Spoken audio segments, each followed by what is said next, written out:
29号，市长会体协同到局长郑兴辉来到西门市安国小进行双语中心的揭牌仪式。活动中，西门国小的同学更特别用英语来甲市长进行趣味的互动。市长嘛表示，透过成立双语中心，建立双语辅导团，增加双语学校，阁有组建外籍老师的教练团，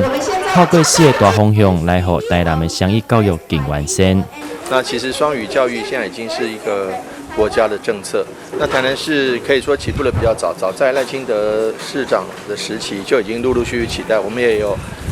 这个2官办第2外国语的第2官方语的这个办公室。那其中推动英语教学更是不遗余力。我们除了有双语资源中心的设立之外，还有双语教育辅导团的设立。那其中学校也分 A、B、C 三类，那分别是有不同这个比率的这个英语课程纳入正式的这个教学里面，也就是说用英语教数学，用英语教自然，或者用英语教其他相关的科目。所以说对于孩子的这个沉浸式的这个沉浸在英语环境里面有非常大的帮助。那我们希望说借着这个英语资源中心的这个建制，能够加速这样的一个课程，让在台南这个台湾的第一个城市，理工台语买通的一个城市，对于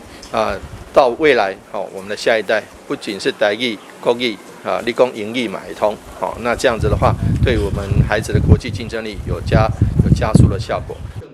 台南市率先全国超前部署双语教育的相关政策，除了是第一个成立双语中心的城市以外，透过按年级分配成 A、B、C 级数来安排双语教学的比例，并结合专业人力资源，协助大台南的校园双语教育发展。那这些学校要申请，基本上他们只要做好课程的规划，因为我讲过1、2年级，那么事实上需要有这个6分之1或1/3的课程是用双语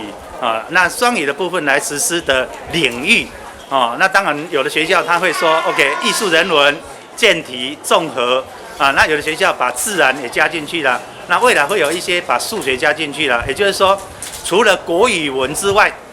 其他的领域那么都可以，那么来实施双语教育。所以只要师资准备好，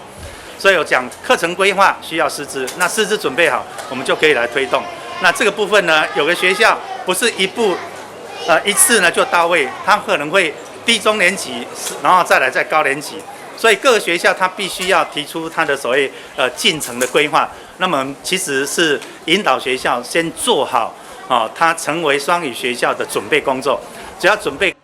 市府为着要减少市区甲郊区的学生双语教育的差距，特别拟定扩增双语的学校，组建外师教练团。来予学校共享，努力予英语融入日常生活当中。台南新闻刘品言采访报道。